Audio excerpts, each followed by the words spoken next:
Poor Ruth, I thought to myself. When she was a child she had got herself caught up in the great blinding.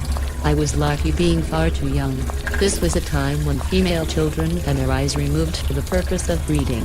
The horrific thinking behind this was that they would never see, or complain who, their breeding partners were. The year was 2052. Earth was going through her sixth mass extinction. The population had dropped from 11 billion to just under 1 billion. It was a program designed by a mishmash of so-called politicians, the usual crowd of self-righteous, overbloated, self-serving morons that always seemed to occupy such positions. But now it was different. They only had power in the urban cities, or what remained of them. The real power was in the hands of rural councils. These were mainly farmers and growers who were armed to the teeth, employing ex-military who worked only for food and beer. I walked into Ruth's sparsely furnished office. She was staring at some eyeballs on her computer screen. I was greeted with her usual aloofness. "Hello, sister. How did you know it was me?" I could never forget the sound of your footsteps. Her tone was cold as usual. "What do I owe this unexpected pleasure? I'm not here out of tokenism. I need a little help." Money? I should have guessed at her question. I could do with a little extra. "So, I hear that you've cut your ties with a charity." "Yes, my whole life is now a charity." "You could always do a little cleaning? Is that worthy of my education?"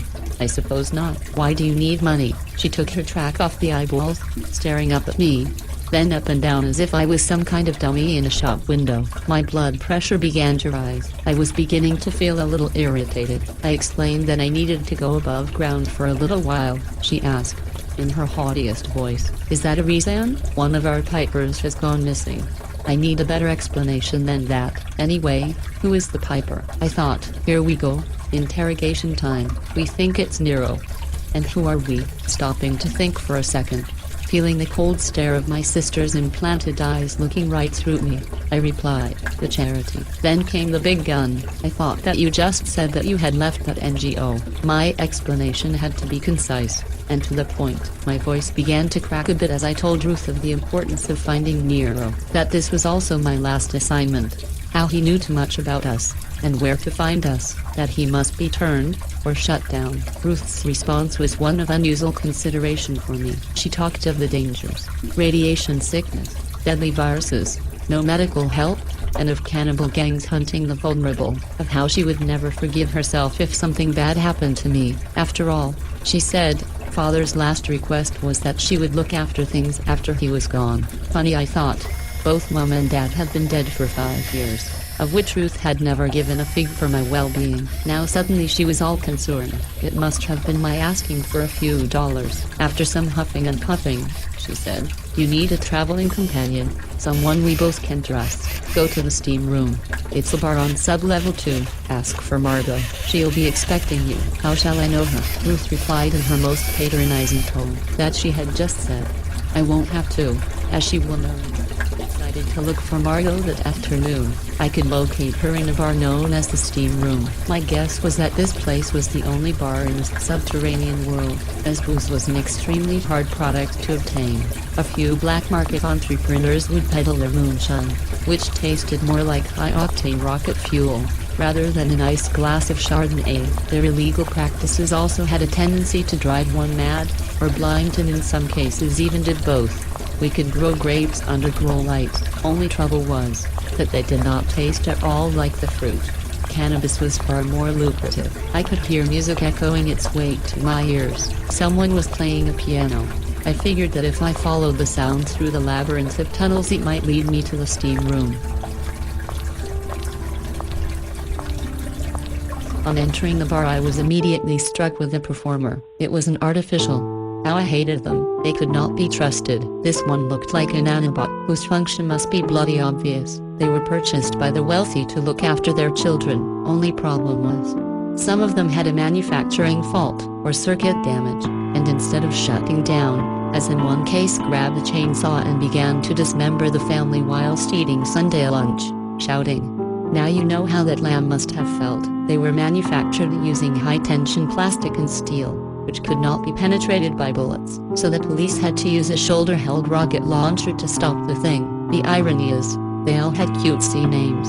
This one was called Nana Cuddles. I mean, it was not like having a faulty airbag or something like that.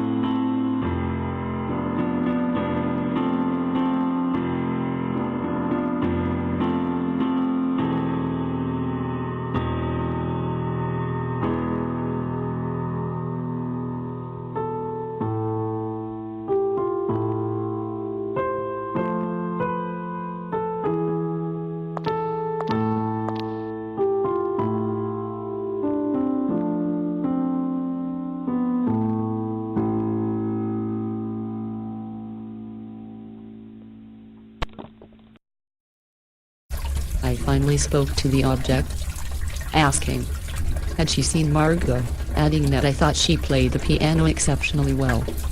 This was an oxymoron of sorts, as everything that these bots did was always beyond the skills of their original creators. It was my opinion that it was the mass manufacture of these artificials that was the final nail in humanity's coffin. Humans had become lazy, and as the old saying said, the devil makes work for idle hands. And had their hands become stained. She turned, saying that I must be Beth, and that she was expecting me. My gut squeezed in with that feeling of nausea.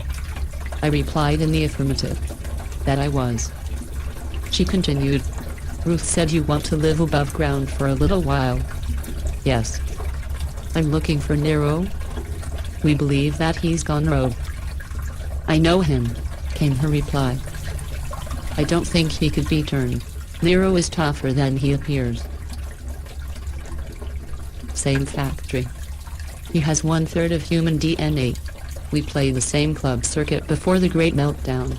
Then she surprised me, saying, I am of the opinion that you neither trust or are very comfortable with us. As this statement was true, and one's answer could not offend these creatures, I still denied this, saying that I was fine around artificials. We are very perceptive, you know. Humans are easy for us to read. If we are going to travel and work together, then you must put your prejudice to one side, as it's a very dirty and dangerous place, and that both of our survival will be tested. Our conversation finished with Margot saying that she shall contact Ruth and make arrangements. Sometimes, Ruth, I freaking hate you. You know how I feel about bots. How could you send me out there with that creature? I'm insisting on another human to accompany us. There must be someone? That's unacceptable. You know that. How do you know she, or rather it has not been tampered with? You say that you would not forgive yourself if any harm came to me, yet you send me up there with that thing. No, I won't hold my tongue. Of course I need to. Do you want this whole damn operation to be discovered, endangering us all?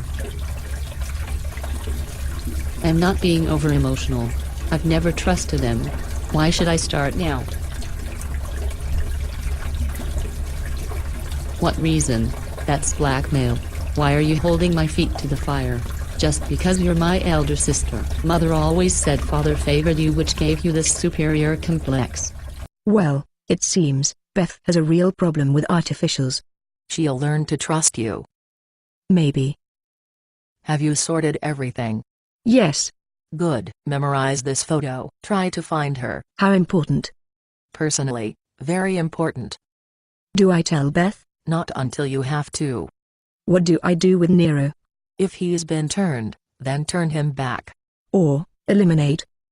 I leave that decision to you, Dexter. Thanks for coming. Beth and Margot are going above ground. I need you to follow them. Be discreet. Use any force necessary to keep Beth safe. Yes, Mom. You can trust me. That I had been to the surface. Everywhere was suffering from desert encroachment.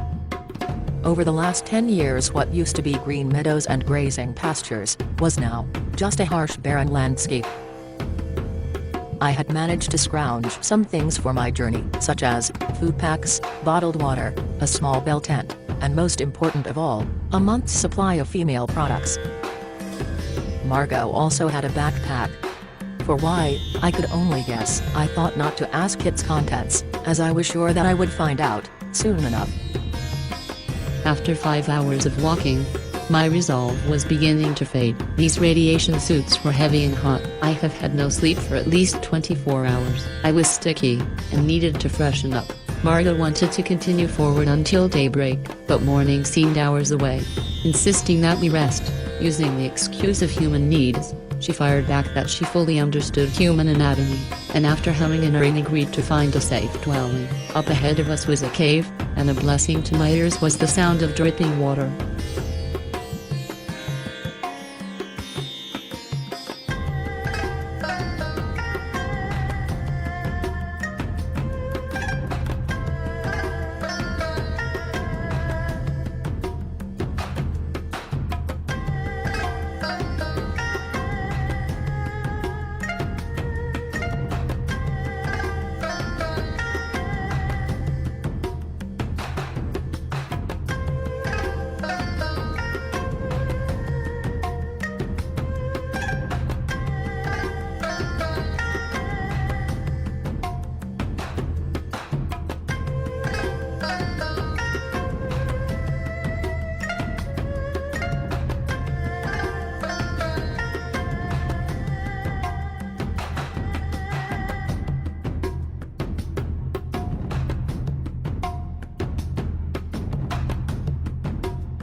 Where's your knapsack?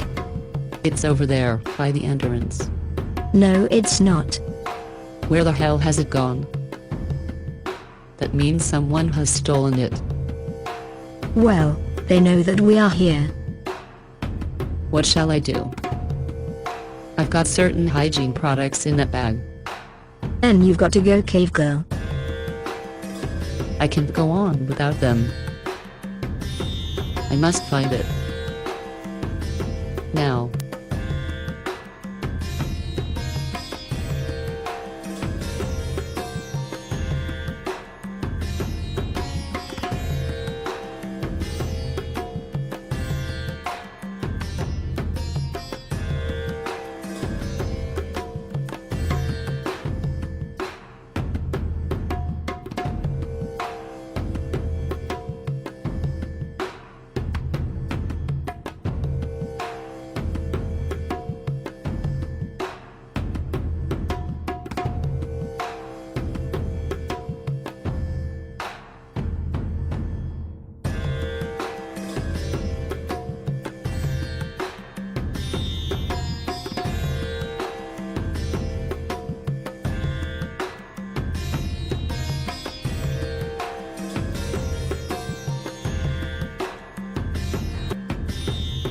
What do you think all that smoke means? Corpses. My god, it's not a concentration camp, is it? No, it's a crematorium. It's a cheap energy source. And there's an unlimited supply. Well, that's a kind of relief. I thought it might be barbecue human. Cannibals prefers their meat fresh. Oh, I see. That comes later. I just hope that I'm not placed on the menu.